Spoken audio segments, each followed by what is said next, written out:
Fala galera, sejam muito bem-vindos ao Ortodontia em Evidência. Eu sou Paulo Correia. Hoje vamos conversar com vocês sobre um assunto que foi perguntado de diversas formas diferentes para a gente, que é em relação ao tratamento compensatório, tratamento cirúrgico.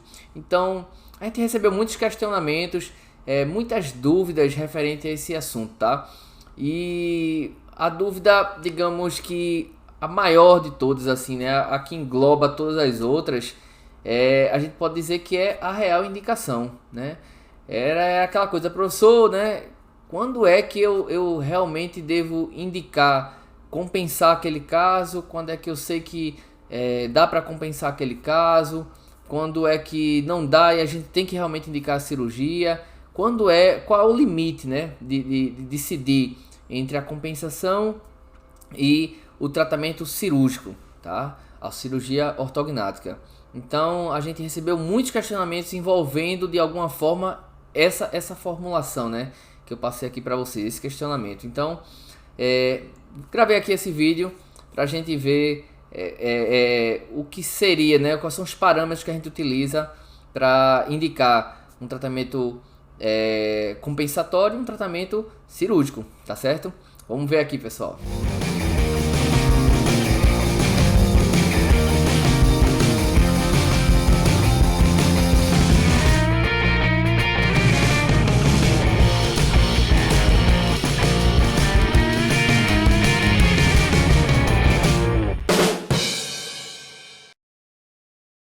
Então, primeira coisa, né? Esses pacientes que a gente tem dúvida entre compensar, entre fazer a cirurgia ortognática, fica óbvio que são pacientes que apresentam discrepâncias esqueléticas, tá?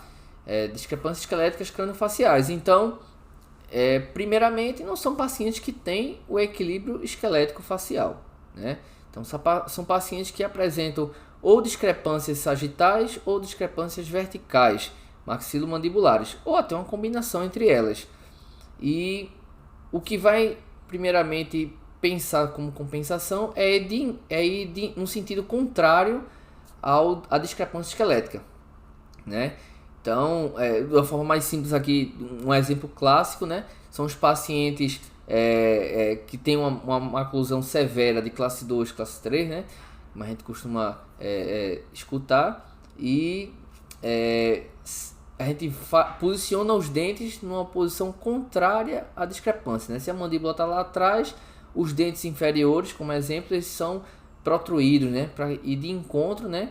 Ao contrário à maloclusão, que é uma distoclusão mandibular, tá? E para o classe 3 também, e nas outras discrepâncias esqueléticas também, como a gente vai ver aqui.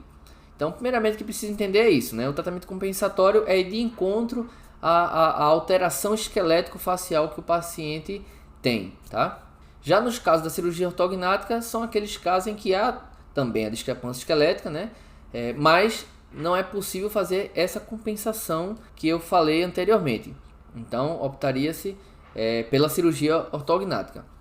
Mas não é essa a dúvida de vocês, isso aí eu tenho certeza, né? Não foi isso que a gente recebeu, né? A gente recebeu justamente como identificar isso, né? Como identificar que aquele meu caso dá para compensar, né? Que a minha discrepância esquelética é de uma forma tal, mas que eu ainda consigo compensar, e os casos que eu não consigo, né, que eu realmente tenho que optar pela cirurgia.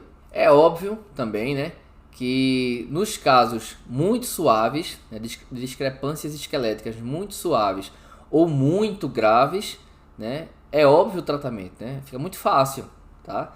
A gente pegar um caso, uma discrepância esquelética muito pequena, tá? E você dizer assim, aqui é para compensar. Claro que é para compensar, né? Então, né?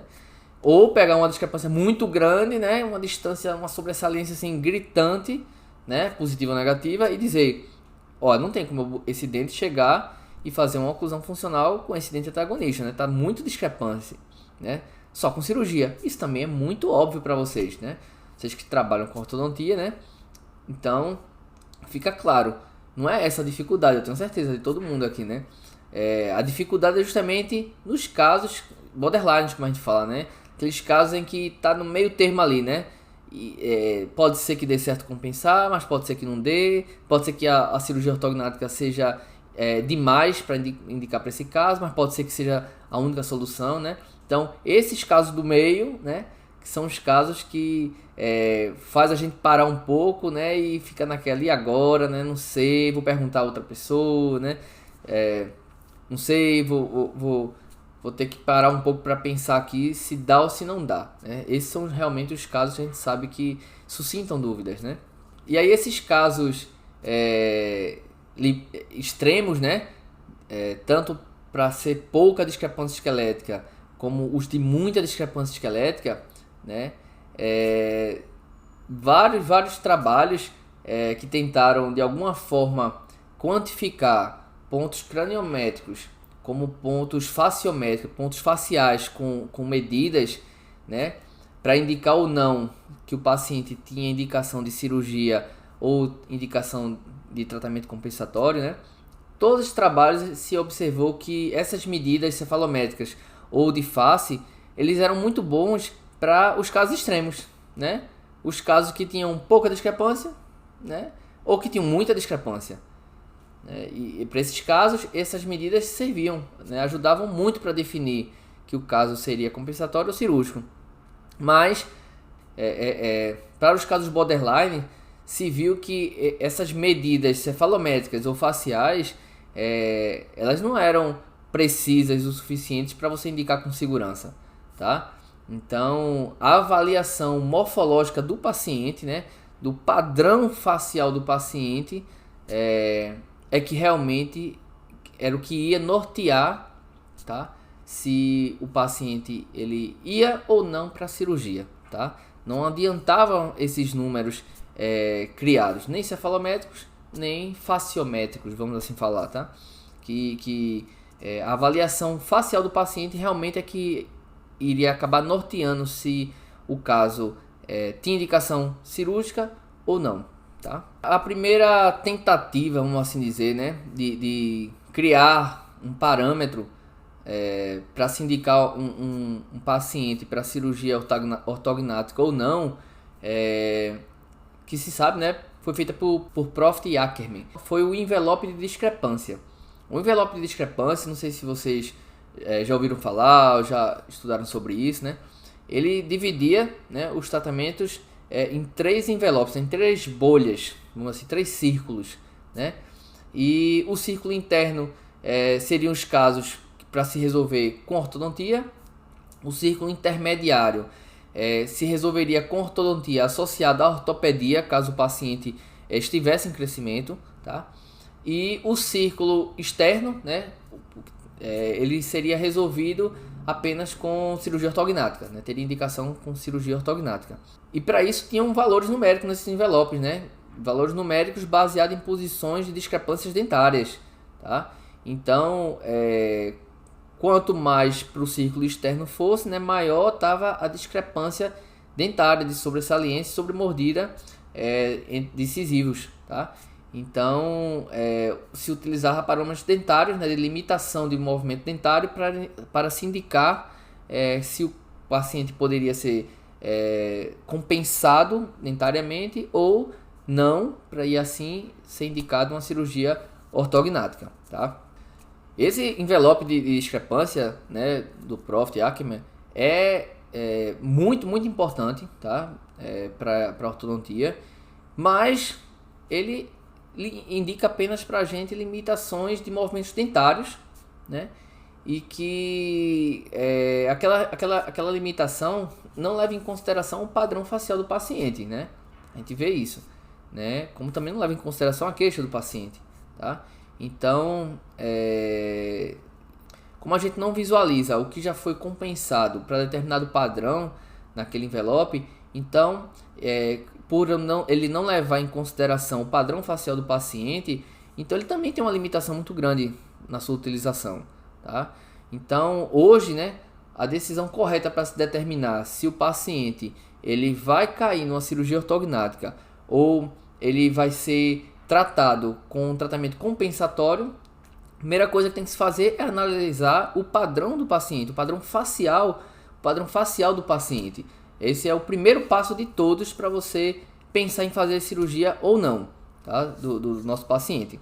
Então, Primeira coisa que tem que acontecer quando o paciente chega no consultório é ouvi-lo, né? Isso é óbvio, tá? Isso é a coisa mais fundamental de um tratamento ortodôntico, ou ortodôntico compensatório, ortodôntico cirúrgico, mas é o principal, é ouvir o paciente. Então a primeira coisa ele vai se queixar primeira coisa ele vai chegar ao consultório se queixando de alguma coisa, tá? Ele procurou o profissional para resolver alguma coisa.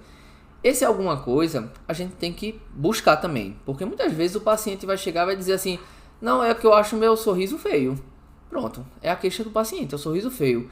Mas a gente não sabe o que é o feio para ele, o que é que está errado que para ele o sorriso fica feio. É um dente que é girado? É um dente que não mostra no sorriso? É um dente que mostra demais no sorriso? É um dente que um fica embaixo e outro está em cima? O que é, né? É um sorriso que não é largo? Veja, tem inúmeras coisas que podem estar afetando. Um espaço que existe entre os dentes, né? Ou os dentes com a cor, que também está afetando o sorriso. Então, você precisa buscar do paciente, né? O que é que está fazendo com que ele se queixe do sorriso ou de qualquer outra coisa que ele buscou o tratamento.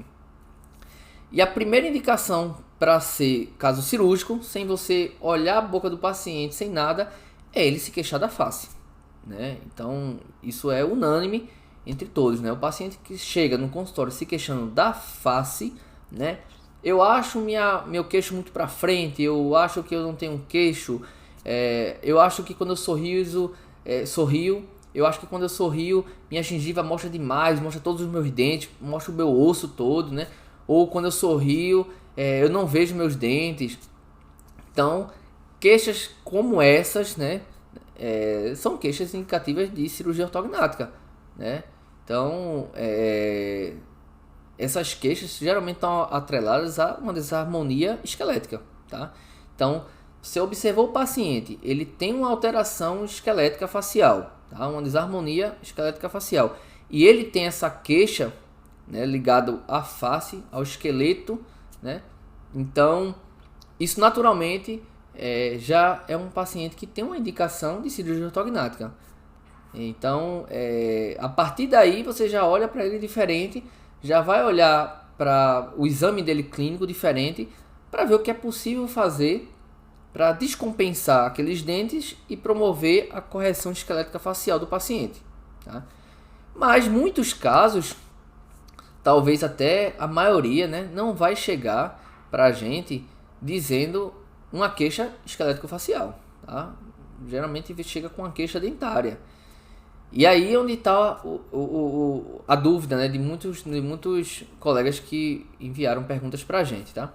É que por eles chegarem com essa queixa não esquelético-facial, né, uma queixa dentária, vem aquela questão de eu vou indicar para cirurgia, né, ou eu vou tentar compensar dentariamente para resolver a queixa dele. Um paciente que chega com queixa esquelético-facial, a grande maioria dos casos que tem a indicação cirúrgica, né, a grande maioria dos casos, esses pacientes eles não chegam dizendo assim, porque minha sobremordida é muito grande, né, minha sobressalência é muito grande, né, ou o inverso. A queixa estética facial dele está indicada porque o meio que ele vive, as pessoas, né, também visualizam essa alteração esquelética nele. O primeiro passo, como eu disse para vocês, era diagnosticar o padrão, tá? Esse diagnóstico de padrão facial, vou seguir aqui para ficar inclusive mais fácil didaticamente, utilizar a classificação que o Capelloz abordou em seu livro Diagnóstico em Ortodontia, tá? E aí, então seguindo a sequência como ele abordou no livro, o primeiro diagnóstico é o diagnóstico do paciente padrão 1. Esses pacientes padrão 1, eles não apresentam discrepância esquelética no sentido sagital ou vertical, tá? Então as discrepâncias esqueléticas que esses pacientes possam apresentar são as transversais. E pacientes adultos, né, com discrepância transversal, muitos deles, por não afetar em muitos casos a estética, eles não vão aceitar a cirurgia ortognática, né, para fazer uma disjunção assistida cirurgicamente, né. Hoje ainda tem um protocolo MARP, mesmo assim, né, mesmo com o protocolo MARP, muitos não estão muitos não vão aceitar realizar o protocolo MARP para resolver uma discrepância transversal. Normalmente eles vêm aceitar um tratamento desse mais invasivo para resolver uma discrepância transversal quando causa uma simetria, né, na face dele, né? Então, se eles têm uma queixa, por exemplo, de um sorriso muito estreito, que vai interferir, né, na estética dele de sorriso, né, aquele corredor bucal escuro, né, lateralmente, né, presente, né, ou quando essa atresia, né, essa atresia maxilar, né, essa discrepância transversal, né, faz com que de alguma forma cause uma assimetria pela mandíbula acabar girando para um dos lados para conseguir fazer uma oclusão no paciente. Então, quando esse giro é muito grande, que causa uma assimetria facial e isso incomoda muito ele acaba aceitando a disjunção assistida cirurgicamente ou submeter a um protocolo MARP, por exemplo, para resolver essa atresia maxilar, tá? Essa discrepância transversal maxilar. Isso para os pacientes padrão 1, que não apresentam discrepâncias sagitais ou verticais, tá? Então apenas fazem quando a atresia maxilar impacta, né, na estética do sorriso dele ou quando causa uma assimetria na sua face, por essa oclusão alterada, né, porque a mandíbula girou para um dos lados e aí causou uma assimetria. Então na sequência vem o padrão 2 e o padrão 3. O padrão 2 são aqueles que apresentam a convexidade aumentada e o padrão 3 são aqueles que apresentam uma convexidade reduzida. Então, pessoal, para esses padrões, né, padrão 2 e padrão 3, eles apresentam uma discrepância no sentido sagital, tá? Então, o padrão 2 ele apresenta uma convexidade facial aumentada e o padrão 3 apresenta uma convexidade facial reduzida. Os casos que não têm indicação cirúrgica, né, já de cara, né, o primeiro deles, são aqueles casos em que o paciente ele apresenta o diagnóstico de padrão 2 ou 3 apenas na imagem de perfil. Você olha a foto dele de perfil, observa que ele tem uma convexidade aumentada ou reduzida, né? Observa que ele é padrão 2 ou padrão 3, porque tem a convexidade facial aumentada ou reduzida, mas que numa visão frontal ele não apresenta as características de um padrão 2 ou 3. Ou seja, são aqueles casos que a gente diz que são casos suaves, né? Se a gente dividir em termos de severidade os padrões, né, 2, 3 e os face longo e o curto, né, a gente poderia dizer que ele existe uma forma suave, uma forma moderada e uma forma severa, tá? Então, os suaves têm indicação apenas ortodôntica, eles não são observados na imagem frontal, nem em repouso, nem sorrindo, a severidade da sua maloclusão esquelética, da sua desarmonia esquelética, né? A gente só observa que ele é 2 ou 3 quando a gente visualiza a imagem de perfil, mas na imagem frontal de sorriso não é observado. Então são casos suaves. Esses casos são muito passíveis, né, de se resolver apenas ortodonticamente, tá? Apenas através da compensação. O que vai determinar se, mesmo no caso suave, que a grande maioria vai ser possível, mas o que vai determinar se dá para compensar ou não é a avaliação da teleradiografia, tá? É você visualizar o ápice radicular e os limites das corticais, né, para saber se aquela suavidade que existe já é resultante de uma compensação natural do organismo do paciente ou se ainda é possível compensar ainda mais. Um exemplo clássico, né? Já que a gente está falando de padrão 2 e 3, no padrão 2 vai ser observado incisivos superiores lingualizados, né? Então o ápice radicular dos incisivos superiores devem estar o mais próximo possível da cortical vestibular. O dente vai inclinando para a lingual, a raiz vai indo para a vestibular, tá? Se ele já chegou ao máximo dessa cortical vestibular, você já sabe que não dá para lingualizar ainda mais, tá? No arco inferior, o incisivo inferior vai apresentar suas raízes, né, o ápice radicular, próximo da cortical lingual, né? O incisivo foi inclinando para vestibular e a raiz foi indo para lingual. Então, se ele já apresentar colado ali com aquela cortical lingual, não dá para você vestibularizar ainda mais.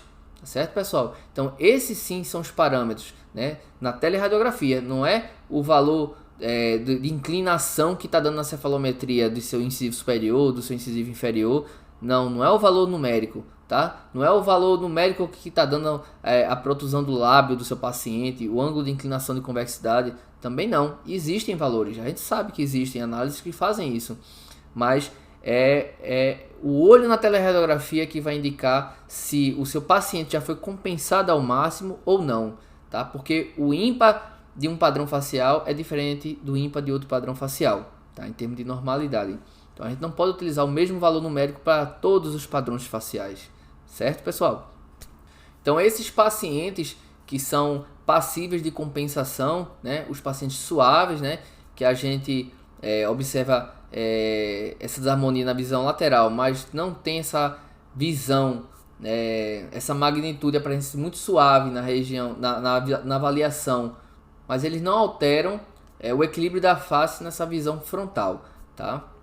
Então muitas vezes esse paciente não consegue observar, sem você mostrar ele, que ele apresenta uma alteração esquelética, tá? Porque como é muito suave, né, na visão frontal isso não é manifestado, tá? Então eles apresentam uma face aceitável e muitas vezes agradáveis, eles não conseguem saber, eles não conseguem ter essa visão de que tem um desequilíbrio esquelético, a menos que você mostre para ele através dos exames, das fotos, da imagem radiográfica, e aí sim ele vai tomar consciência que tem. Mas não são pacientes com indicação cirúrgica justamente por isso, né? Eles não vão ter uma queixa esquelética, lógico, e como são suaves, são muito passíveis de uma compensação que vai dar uma harmonia no sentido estético, oclusal e facial, tá? Então, se eu disse para vocês que os pacientes suaves que são passíveis de compensação são aqueles que apresentam apenas alterações esqueléticas faciais na visão lateral, né? Na visão frontal e eles não apresentam essa desarmonia esquelética. Então, aqueles pacientes que apresentam, além da desarmonia esquelética na visão de perfil, apresentam também essa desarmonia na visão frontal, né? Então, esses pacientes são sim cabíveis de um tratamento ortocirúrgico, tá? Porque já apresentam numa visão frontal, além da lateral, a desarmonia esquelética, tá? Então, esse sim já tem indicação de fazer ortognática. Vai fazer? Não sei. Depende se o paciente também apresenta essa queixa. Isso é condição sine qua non, tá? Se ele também apresentar a queixa que a gente está visualizando na visão frontal e lateral, ótimo, vai fazer cirurgia ortognática. Se ele não apresentar, a gente vai precisar observar na teleradiografia se é possível posicionar os incisivos em direção contrária à discrepância esquelética dele, tá? E na metoterapêutica dele, para saber se é possível compensar aquela discrepância esquelética. Em muitos casos, vocês já vão observar que os dentes do paciente eles já apresentam alguma compensação, às vezes toda a compensação possível. E aí, ao observar a imagem na teleradiografia, você viu que os incisivos não tem mais como inclinar no sentido oposto da discrepância esquelética, está indicada a cirurgia ortognática, pois você não vai melhorar nada mais além daquilo. Se ainda assim o paciente não quiser fazer a cirurgia ortognática, você tem que mostrar a ele que, em termos de compensação para a discrepância esquelética, você não tem mais o que fazer. Você pode resolver problemas pontuais dentários, que talvez seja o que incomode ele. Talvez ele se incomode por um lateral que está rotacionado, por exemplo, tá? E ele vai continuar apresentando discrepância dentária esquelética, né, da compensação, mas vai ficar satisfeito por você resolver a rotação. Então você vai resolver apenas a rotação. Quando a gente fala de padrão 2 e 3 também, no tratamento ortocirúrgico ou compensatório, é muito importante também lembrar o seguinte: os pacientes padrão 2, já foi demonstrado por diversos artigos que aproximadamente em torno de 70% dos casos são por deficiência de mandíbula, tá? Então, os pacientes padrão 2, dificilmente você vai utilizar mecânicas que não sejam no sentido da deficiência da mandíbula, tá? Mecânicas no sentido compensatório para essa deficiência da mandíbula. Então, pouquíssimos casos, tá, vai acontecer de você, por exemplo, fazer extração de premolares superiores para você resolver um paciente que é padrão 2, para compensar um paciente que é padrão 2. Porque se eu estou dizendo a vocês que em 70% a deficiência é na mandíbula, então o tratamento é priorizar a parte dentalveolar mandibular, não é? Então entra aí propulsores mandibulares, elásticos, tá? Para poder promover um avanço dentalveolar dos dentes mandibulares e aí sim minimizar a compensação e aí sim minimizar a discrepância esquelética desses padrões, que são, uma grande maioria dos casos, na mandíbula, tá?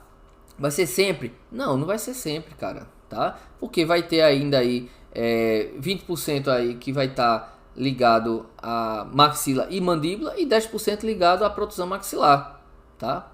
E aí esses casos vão ser os 10% que tem protusão mandibular maxilar, né? Priorizar o tratamento na maxila, né? Então aí sim pode ter extrações de premolares, podem vir a ter distalizações dos dentes superiores, pode vir ter esse tipo de mecânica, né? Que vai priorizar o tratamento na maxila, tá? Mas não vai ser a maioria, como eu disse a vocês, né? Apenas 10% desses casos vai acontecer isso, né? E essa compensação no sentido da discrepância esquelética vai acontecer também avaliando a teleradiografia, se for possível. A gente tem que observar a inclinação que já existe no incisivo inferior para saber se é possível inclinar ainda mais, tá? Porque se ele já estiver com o seu ápice radicular encostado na cortical lingual, não há o que você vestibularizar ainda mais, tá? Se você for tentar por esse caminho, provavelmente vai ocorrer fenestração. Ou também pode vir a ocorrer recessões na parede vestibular. Que esse movimento vestibular é um movimento que mais tem risco de ter essas retrações na região vestibular, tá? Então é preciso avaliar visualmente a teleradiografia, não avaliar craniometricamente, cefalometricamente a radiografia, tá? Ou faciometricamente a radiografia. Avaliar visualmente a teleradiografia para observar a possibilidade ou não de compensar ainda mais esse padrão. Outra coisa importante, quando eu estou falando de padrão 2, é porque é o padrão mais frequente na população, tá? É o padrão que mais vai vir em nossos consultórios também. É importante ter bem definido isso na nossa mente. O paciente padrão 2 também, eles são os casos que a gente acaba menos fazendo cirurgias, né? Porque esse aspecto de convexidade facial aumentada no padrão 2, no caso, por exemplo, das mulheres, e muitas vezes não indica uma desarmonia, uma estética que o paciente pense em fazer uma cirurgia por estar se achando com a face desagradável, tá? Na grande maioria das vezes. A gente observa muito mais isso nas mulheres quando ela apresenta um padrão facial 3, né? Uma redução da convexidade facial, né? No homem é que a gente observa até mais a cirurgia no padrão 2. Então esse padrão 2, eles acabam tendo menos cirurgias sendo feitas desses pacientes, primeiro pelas mecânicas serem mais favoráveis, né? Um propulsor mandibular fixo, ele causa uma melhora estética facial relativamente muito boa, tá? Quando é possível a utilização dessa compensação. Então se evita muita cirurgia também por isso.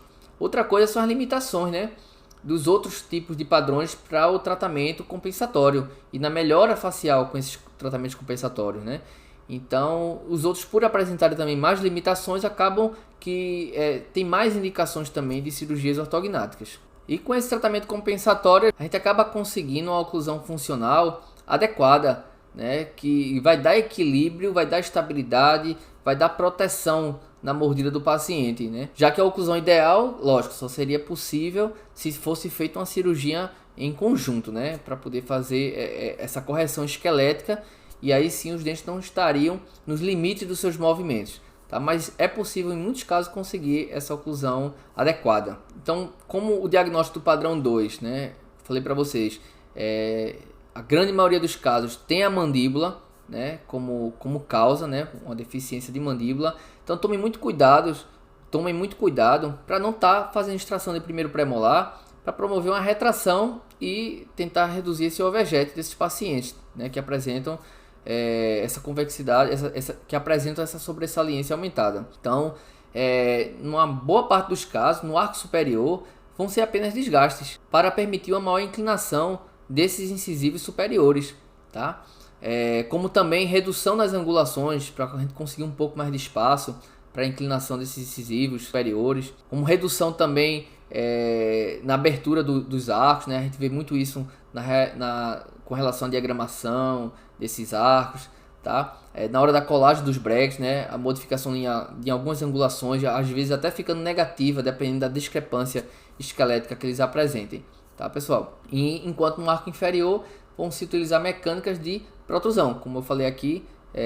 Um exemplo clássico disso são os propulsores mandibulares fixos, tá? E para a utilização desse propulsor, sempre avaliar a teleradiografia para observar a inclinação desses incisivos, tá? Para ver se é possível que eles inclinem ainda mais para vestibular, além, né, de observar a estrutura periodontal. Tá? O paciente ele não pode estar com algum comprometimento periodontal naquela região. Algo também importante de lembrar que os pacientes que apresentam essa manifestação de padrão 2 e que apresentam um padrão de crescimento vertical, né, aqueles pacientes dólicos, essa região normalmente é estreita, tá, pessoal? Então tome muito cuidado, que esses pacientes dificilmente você vai conseguir grandes compensações. A possibilidade de inclinação vestibular ou lingual desse tipo de paciente é muito reduzida, tá? Uma síntese muito estreita.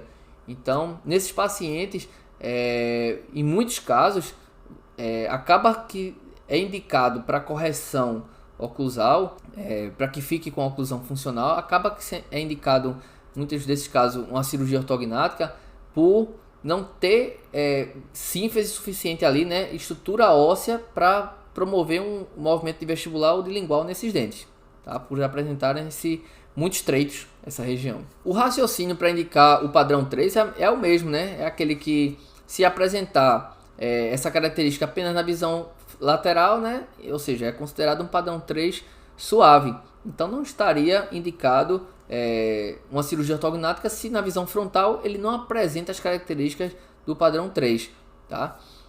Já aqueles que apresentam tanto na visão lateral como frontal as características da desarmonia esquelética do padrão 3, então esses sim já poderiam ter indicação de cirurgia ortognática por mexer na face do paciente, então por apresentarem já algum grau de desarmonia esquelética que na visão frontal já é perceptível. Esses pacientes padrão 3, eles também apresentam muito mais queixa estética facial do que os pacientes do padrão 2, né? Acabam que chama mais atenção, principalmente se forem mulheres, para esse tipo de desarmonia esquelética. E assim como no padrão 2, a gente também, após avaliar a estética facial do paciente, né, se é suave ou está na linha do moderado e grave, avaliar o quanto já existe de compensação. Então a gente vai observar na teleradiografia se os incisivos já apresentam toda a compensação necessária para aquele padrão ou se ainda é possível compensar ainda mais, né? Como? Do mesmo jeito, tá? O incisivo superior, no caso, inclinaria para vestibular, né, com sua raiz, no seu ápice radicular, em direção à cortical palatina. Já no incisivo inferior, né, seu ápice radicular estaria de encontro à cortical vestibular, já que a coroa é para a lingual.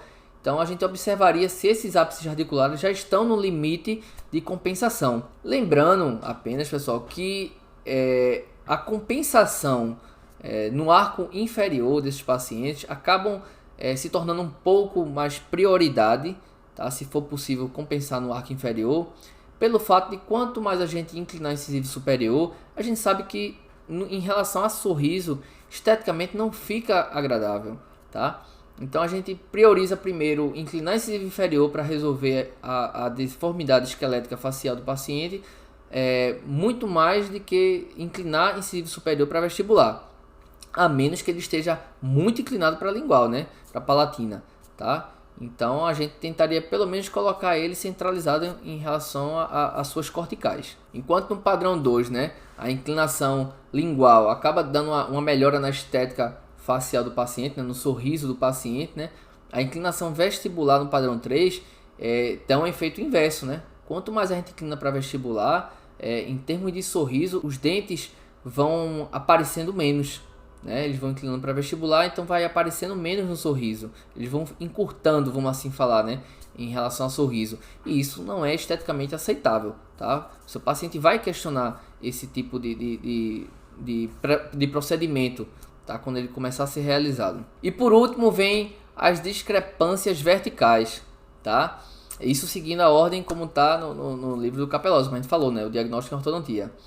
E essas discrepâncias verticais, né? O excesso vertical de maxila, que é o face longa, e a deficiência vertical de maxila, que é o face curta, normalmente esses casos, como tem um grande impacto na estética da face, muitos desses pacientes eles vão vir com queixas que tá ligado já ao procedimento cirúrgico, né? Por exemplo, o que tem o excesso vertical de maxila, ele vai chegar para o seu consultório dizendo que quando sorri, ele mostra os ossos da maxila, né? Mostra a gengiva demais, o dente demais, e até quando ele está tentando fechar a boca, ele não consegue fechar a boca, fica o dente aparecendo.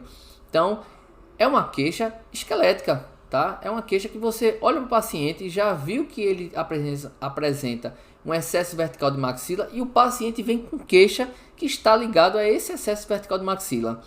Então você já sabe que é um caso cirúrgico. Você vai explicar a ele agora por que é um caso cirúrgico, que não vai resolver o problema dele sem a cirurgia, né? Não há como resolver, tá?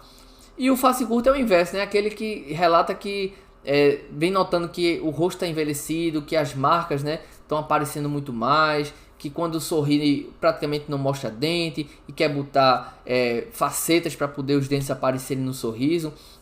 E você, quando examina, vê que ele tem uma deficiência vertical de maxila. Então, as queixas dele para serem sanadas é necessária uma cirurgia ortognática. E aí você vai explicar a ele que o caso dele é cirúrgico por causa disso, porque as queixas dele não vão ser resolvidas apenas utilizando aparelho ortodôntico, sem realizar o procedimento cirúrgico concomitante à ortodontia. Então são deficiências, né, desarmonias esqueléticas, vamos assim dizer, que impactam negativamente no sorriso do paciente, na face do paciente.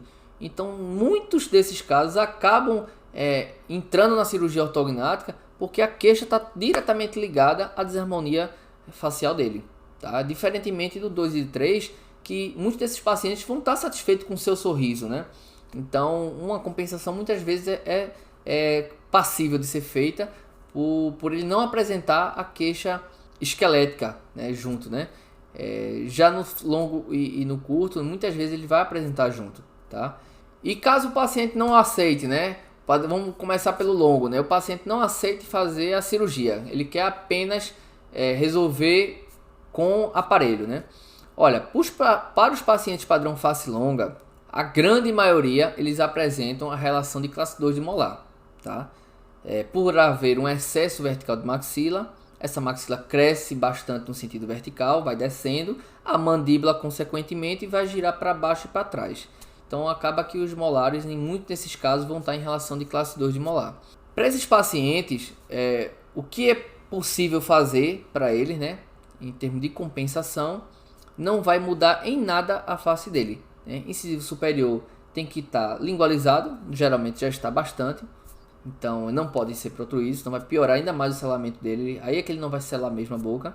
E em relação ao arco inferior, esses pacientes, diferentemente do padrão 2, a gente não pode fazer uma protrusão de incisivos inferiores, porque também vai alterar o selamento labial dele, né? Quanto mais para vestibular for esses incisivos, pior em relação ao selamento labial vai ficar, tá? Então as mudanças ortodônticas que vão ser feitas nesses pacientes são muito pontuais, caso ele não tope fazer uma cirurgia, tá? Por quê? Vai se limitar a resolver um apinhamento, vai se limitar a rotações, a fechar algum diastema caso exista, mas não movimentos de inclinação, tá? Esses pacientes também, normalmente eles possuem a cortical muito fina, cortical inferior, então também não é possível fazer movimentos de inclinação para vestibular ou para lingual, né, grandes. Então também há uma limitação fisiológica nesses pacientes, tá? Então, e para o padrão face longa que tem a maloclusão de classe 3, esses casos já são diretamente indicados para cirurgia, tá? Eles não têm nem indicação para compensação, tá, pessoal? Porque teria que se fazer um movimento compensatório, né, para a resolução da classe 3 dele, e não é possível por essa limitação anatômica que eles possuem. Então, no tratamento do padrão face curta, também tem muita limitação, tá? Se você pensa, por exemplo, em fazer extrusão de dentes posteriores para poder melhorar a sobremordida que esses pacientes muitas vezes apresentam, né? Pelo padrão de crescimento, né? É um procedimento muito instável, são pacientes que têm uma musculatura muito forte. Então a tendência é que após o tratamento, né, esses dentes acabem entrando novamente nos seus alvéolos. E aí aquela extrusão que você conseguiu durante o tratamento seja perdida. Como também os movimentos incisivos, né, para poder mostrar mais o sorriso, né, do paciente, né. São movimentos também muito limitantes nesses pacientes, por não ser possível fazer grandes extrusões. Então também não vai haver ganhos, né, nesse sentido. Então, se a queixa do paciente está diretamente ligada a isso, né, que são resultados do seu padrão de crescimento, né, do seu padrão facial, então não dá para resolver apenas com ortodontia, né? Teria que estar ligado a uma cirurgia ortognática concomitante. E contrariamente, né, ao padrão face longa, esses pacientes eles apresentam uma sínfise larga. Então é possível fazer grandes movimentos de inclinação para vestibular, para lingual, né? Então o que ajuda no caso da gente, né? Já que os movimentos para vestibulares são benéficos para esses pacientes. Em contrapartida, né? Exodontias ou retrações devem ser evitadas nesses pacientes, tá, pessoal? Por já apresentarem uma face muito mais envelhecida de que os pacientes que não apresentam esse tipo de padrão facial, tá certo? Então, recapitulando aqui para vocês, primeiro passo é escutar o paciente, né? Ver se ele apresenta uma queixa estética facial, né? Porque aí sim já é o primeiro passo para que o paciente tivesse que ter uma indicação de cirurgia.